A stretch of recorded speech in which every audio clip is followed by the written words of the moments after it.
Welcome back to Legitimate Targets, everybody. I hope you're all having a great day. Joining me on today's episode is Armando Meima. He is a Finnish politician. He is a conservative leader, a member of the Freedom Alliance Party, and he is a former candidate for the Finnish parliament. And while he was running as an opposition candidate to this insane government, as so many of them are in Europe right now, he was actually arrested for protesting against Ursula von der Leyen when she was making her inaugural visit to Finland, I guess. And we'll talk about it in a second, but it's the craziest clip. Maybe I'll play it right here because in the clip, you hear Ursula von der Leyen and she's being yelled at by all these protesters, conservatives, leftists, upset about Russia, upset about Israel, everyone is upset. There's pro-union workers there protesting her. And she says, it's amazing that these people in our country, they're so happy that they're in Europe because if they were in Moscow, they'd be getting arrested right now. And the camera pans to Armando. And at that exact moment, he's getting arrested by the police in Finland. So Armando, thank you for your work and service. How are you doing today? Thank you for inviting me. I'm doing great. Thank you. Just a small correction. I was candidate for the European Parliament election. I see. But so you were trying to get right up in there with Miss von der Leyen. Yes. Run me through what exactly you were protesting against when they decided to arrest you. Yes, I was protesting against air policies.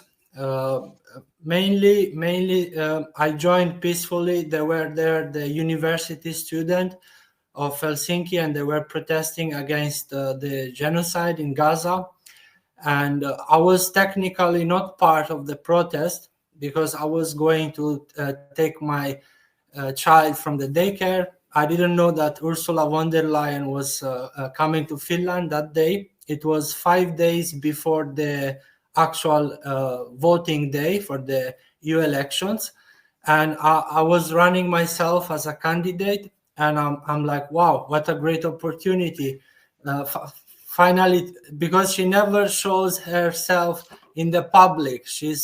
It seems like that movie with the Grinch that Yes. lives in the mountain and never appears to the public, and so I got the opportunity to peacefully participate to the event, which I was totally entitled because I was myself a candidate running, and so I decided to join also the crowd which they were protesting. I was making questions. What are you gonna do to the for the genocide in Gaza? Like what's gonna be the EU role in this genocide? And exactly, but the same moment she pointed at the crowd and she tells, you should be thankful that you are in a democratic country like Finland, because if you were in Russia, you'll get arrested in 2 minutes. And this is so ironic. Because not even 2 minutes, and the police came and grabbed me with force, and they arrested me. They put me inside the police car, and it happened so fast that I couldn't realize even, and they took me there for about 20 minutes. So Ursula and the Prime Minister Orpo, they could have their speech freely out of these uncomfortable questions to them, and I was just sitting there inside the police car, and it was like a cold shower because he wakened me up to the reality we live in Europe, the level of democracy and freedoms and human rights, and it was so awakening for me to see that we're not actually that free, and we have to fight a lot more for our basic rights as freedom of speech. And while I was in the police car, my thoughts were also, I was also thinking about the people in Gaza, and I was like, well, this is so little that I could do to end this genocide and to stop. Like, I'm running for the election, I'm trying to protest, and I don't know what else we could do more. They released me after, because obviously they didn't have anything to charge me with, but surprisingly, they gave me a fine, and the police claimed that I was being aggressive to the police. And this was so insane. And they threatened me that if I would have dared to go back to protest, they would have arrested me and put me to prison. And so this was so mind-blowing. Of course, I didn't want to have any troubles with the authorities, and I left the area. I followed the orders they gave me, and I went back to home, knowing that from now on we don't have freedom of speech in Europe, and we are not allowed even to protest peacefully against our leaders. And 1 year after, which surprisingly now the video went viral on the social media, I had the court case in Helsinki District Court, which they actually charged me of criminal convictions. And it was so surprising, because when they asked the police what exactly did Mema do, like what exactly he did to be aggressive, and she said, well, I don't remember how he was being aggressive. And they asked, okay, in which language did you give the orders for him to leave? And the police said, well, I don't remember which language I was using to give orders, but I will communicate to him with my hands. And because she said that, they canceled the previous charge. So once you write the verbal that this has happened, you cannot just change the facts. Mm-hmm. But they were so impartial, and they wanted to charge me and give me a lesson that here in Finland, you're not allowed to protest so much. Like, you should shut up and enjoy your freedom, and don't question the rule of orders of the European Union, which is insane. And they gave me a new charge.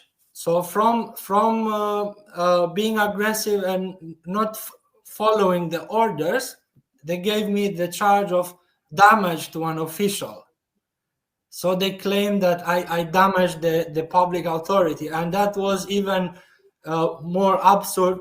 But to make, because at the end of the court decision, unexpectedly the judge came and, well, Mema, I don't want you to have the impression that here in Finland we don't have freedom of speech and basic rights. And he was lecturing me like a priest in the church at the end of it. And this was like, wow, like he also had to add that at the end.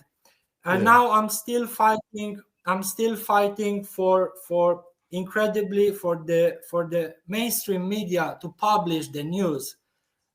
Over a year they didn't publish the news. The public here in Finland is not informed of what happened that day, and it was like getting silenced twice, because from one side I got arrested from the police, and then you get the mainstream media that they did not report the case. So I got silenced twice, and luckily, and thank you for inviting me today, because this is an opportunity to speak more about this very serious incident of the democracy and freedom of speech. And the struggle, yes, continues. But this is a bigger issue than just in Finland. I mean, this is a EU-wide issue where you have censorship either on social media or in the press, as you mentioned. You have candidates being barred from running for office, like in Romania, for example. In Germany, you had 7 AfD candidates just randomly die before the regional elections in North Rhine-Westphalia a few weeks ago. Yes. And one has to wonder, as a conservative who is opposed to war with Russia, who's opposed to this genocide in Gaza. And as a European, what future is there for people like yourself? It seems like there's no future politically, because they will target you, silence you, and if you don't stay silent, potentially kill you for speaking out about this stuff. Yes, exactly. It's a tremendous historical moment we are living in, and very dangerous. And the EU is saying that we have instruments. Like if they don't knee to our main policies, we have means to cancel the elections. Like in Romania, we didn't like the candidate, and they like put him based on some Russian influence on social media, which they couldn't even prove it. They say, well, we think that on TikTok somehow they are affecting the elections, and you're not respecting the will of the people of Romania. You're not respecting their right to vote a candidate that thinks differently from you. And this is very concerning. What happened in Germany is even worse, because have you heard about this on the mainstream media in Europe? I haven't heard. Like no. Very few media will report that not one, not two, not three, but 7 candidates from the same political party dying just before the elections in Germany in mysterious circumstances. I mean, this is not conspiracy theory. These are facts, are happening right now. My case of getting arrested as EU candidate and not even hearing any news about it on the media. For all those people who have been skeptic about conspiracy theories and this stuff, well, ladies and gentlemen, here is the reality. It's up to you to judge now. Like we have my case in Finland, in Romania, the elections were cancelled. In Germany, candidates even killed. In UK, people are getting arrested for. Have you seen the pensioners getting arrested for peacefully protesting? I mean, those are people who have dedicated their life for their country, and now they're enjoying the pension, and the government is not taking the responsibility of basic human rights, that we have to see pensioners going out to protest. This is an outrage at all levels in the EU, and surely at this rate the future looks dark. But we have to see hope, and we have to see a light in the future, and this light is within the people. I believe very much in the power of people, and they can really make a difference, a change, but they have to unite. If we don't unite against the warmongers, these people may even take us to war against Russia tomorrow. So we are not taking out all of our freedoms now, but it's not enough that they want more. It seems like they want also to send us to die for Ukraine or to die in a war. And this is, unless people will seriously waken up, this is a very, very dangerous situation at all levels in Europe. And I want to ask you about that. Because the EU has been hit very hard as a result of their sanctions on Russia, cutting themselves off from Russia economically. The Finnish prime minister said as much, that Finnish companies have lost billions of euros in investments as a result of the sanctions and, the closure of border and all this stuff. How has the Finnish economy been impacted by this? And really, what do Finnish people think about it? Because it wasn't Russia that took a hostile stance against Finland. It was Finland that decided to join NATO, take this hostile stance, adopt the Russophobic policies, instead of going in the path of Hungary or Slovakia, for example? Yes, the Finnish people are exhausted at all levels. They are tired of this war. They are tired to see European leaders and the leaders here in Finland doing nothing to stop this war. So there is an absurd narrative that on the mainstream media they're saying, oh, Finnish people, they support very much this war. But then you go at the border with Russia to the cities and you see all the shops closing in row, in line, and you ask them, what do you think about the war in Ukraine? And they're like, well, we think that this war should end, and we think that it was a mistake to join the NATO. Surprisingly, they're telling you that NATO expansionism is the problem, according to them. And it is completely on the table. It rotates the narrative of what the mainstream media is telling. And they want to see this war end. They want to see leaders effectively working for peace. And this is regarding the economy. What I've understood is that we had something like 68 billions in trade with Russia, and now we are at 1.5. So it gives you an idea approximately how bad the economy has been affected. We had wonderful times. We had the train that could go to St. Petersburg in just 2.5 hours.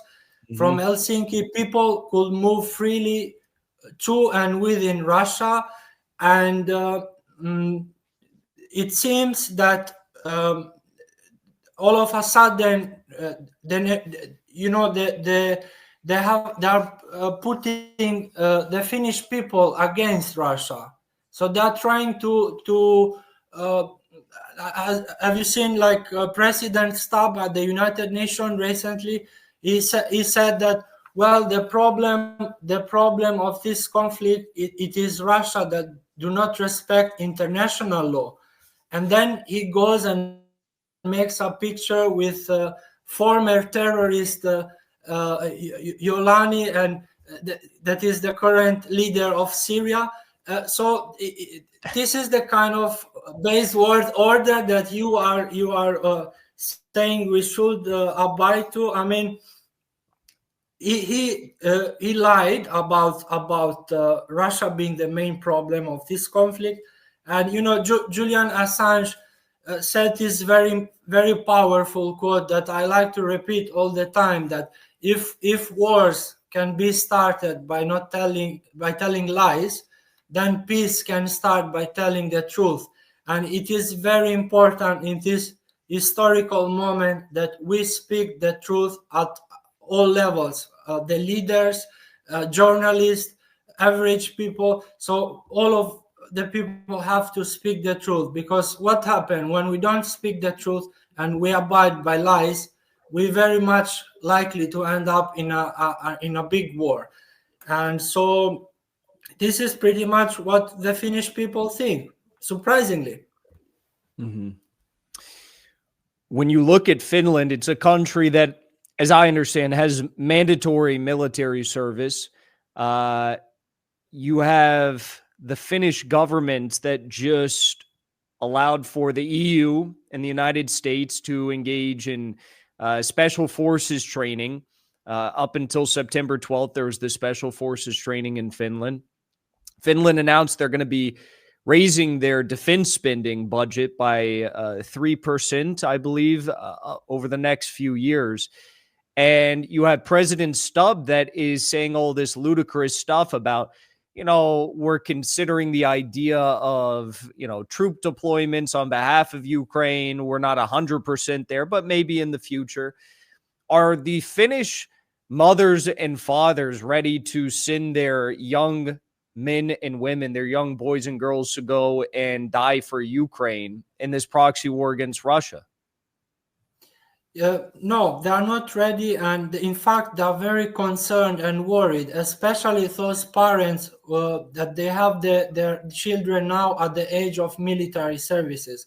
I talk with the people, and there is this mother which I've been talking recently. She said, Armando, what do you think about this situation? And I'm very worried. I'm very concerned because my sons are now at the age of military service. One is 18 years old and it will go now to serve in the military.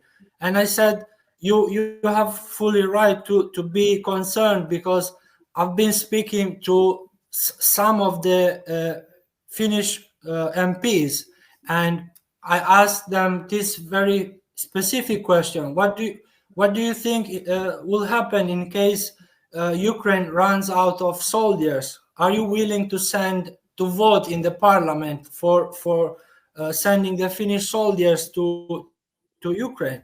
And the surprise came from their answer was, oh yes, if it's necessary, we're gonna vote for this. And I'm like wow, like this really, like you've been voted by the people. People put trust in you to represent them and to protect their interests and to protect them from going to wars. And you're saying that, well, we will vote without thinking twice, that we are ready to send. There is this coalition of the willing, and President Stubb has made very clearly that he is willing to do whatever NATO tells him to do. And this it shouldn't happen. The president of Finland should be protecting Finland's interest, and moreover, it should not say that we are willing to send our people to die for a war that started the Finnish people.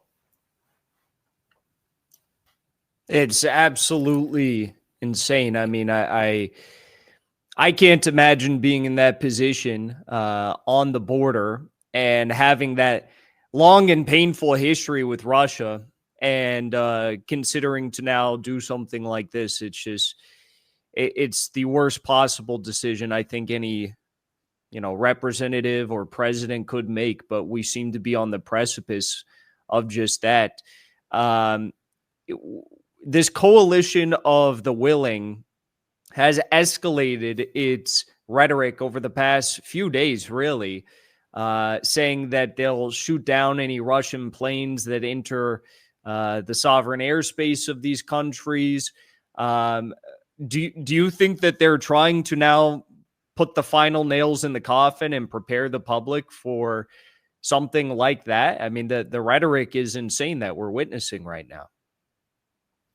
Yes, the rhetoric is really insane, because let's take the incident of European president that she claimed that her airplane was jammed by the GPS, and then later the authorities in Bulgaria said no, this didn't happen. So she is the main the top leader of Europe, and she's lying so openly that her airplane was somehow jammed by the GPS. All these incidents which are being reported, let's take for instance in Poland, where they claim that the drones entered Polish territory. Then we saw there that actually there was one fighter jet from Poland that fired a missile to a civilian home. Mm-hmm. So they first claimed that there were the drones, and then after investigation. So here is the thing: when something happened, you should wait first for investigation, let the authorities do their job, and then come at the conclusions. But what we are seeing is that something might have happened. The investigations are not yet concluded, and then they start to blame Russia. And we had a very serious incident, which was the blowing of the Nord Stream pipeline, and that was a serious terrorist attack against EU energetic infrastructure. And they blamed immediately Russia, and then after investigation, it came out that the Ukraine was involved, and there was this person in Italy who got arrested by the Italian authorities. I forgot his name. They deported him back to Ukraine, and based on the allegation that he was involved in the terrorist attack in the Nord Stream pipeline. So what you see here, you have a serious incident happening, and then they're like, yeah, let's close our eyes because Ukraine was involved in this incident, and they feel the rhetoric. Mainly, their main reason is to ask and justify more money from the people to invest. They want to create this sort of EU military. So they want to invest about 800 billion in military budget. And so I don't think they have lost their mind at that level that they are ready to go to war. For Russia, even the Ministry of Germany said that it's gonna take us some years to prepare for such a scenario. So you have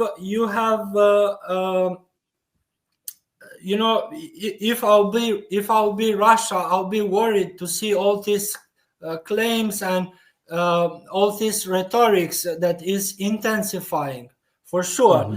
But I don't think yet at this moment they are ready for war. I think they're gonna prepare the public opinion in Europe to eventually go to war. So they want people to have fear and to go with an easy heart if they will have to go to war against Russia. So this is what I'm thinking. And Armando, as a final question for you, one thing I don't understand about the EU and about NATO members in Europe in particular is it seems as though at every single step, it does not benefit most countries to continue their relationship within the EU framework, within NATO. Maybe some countries are benefiting a lot, like Poland is heavily subsidized, for example. Maybe they benefit a lot from this, but most countries I don't think are benefiting from this, and they have no sovereignty. Why are there not candidates for either premier or president, or even within popular party blocks, conservative blocks within these nations, pushing for an exit from either the EU or NATO? Because even in Romania, I loved Călin Georgescu. I thought he was great, and I thought he was in a lot of ways a revolutionary type figure. And obviously, Romanians agreed with that. But even he was not, I guess either brave or crazy enough to come out and publicly say that Romania needed to exit these sorts of organizations. So what is the impediment, the block that is placed on the neck of Europeans that I guess prevents them from saying the obvious? Yes. So the thing is that you have an invisible financial oligarchy acting behind the scenes. So these people in the main biggest political party, they get financed directly by people like George Soros, and or they have this NGOs that they support a certain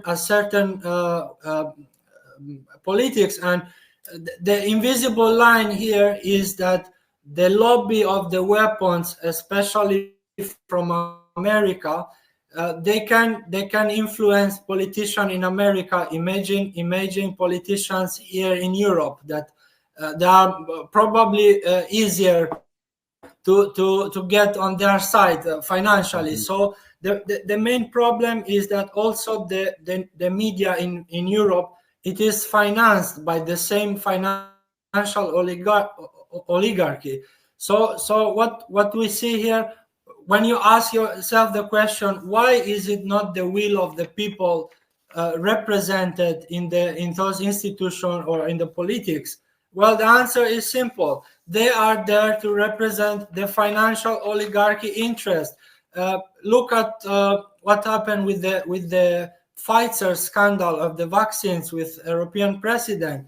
Her husband was one of the CEOs of Pfizer, and she made a deal of 15 vaccines for each and every citizen of Europe. So she is there, or these people are there not to represent the interest of the people. And when you have things like the elections, you can't compete. Like myself, I couldn't compete with someone who is investing €500,000 in the elections. They have the media gives them more publicity.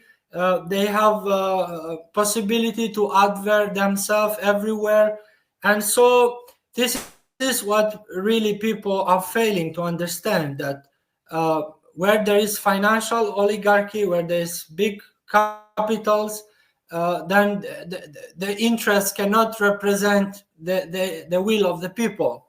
So this is what we have to understand in Europe, that who we are voting and who these people are representing. Armando Mema, thank you so much for joining me. I continue to pray for sanity and common sense and sovereignty to come back to European centers of power, but I think that might be a little bit longer. So thank you so much for joining me again. And where's the best place for people to follow along with your work if they want to stay up to date with everything you've got going on? Well, thank you very much for inviting me, because as I said, I couldn't speak on media here in Finland, and it's very important to have this possibility for free speech to talk. They can follow me on Twitter. Basically, I write there my thoughts. I'm trying to start now also a YouTube channel, but I'm very concerned that at certain point it might be censored at this rate of how things are going. But we have to remain positive, and we have to speak wherever we can. And thank you. It was really a pleasure to talk today with you. Thank you so much.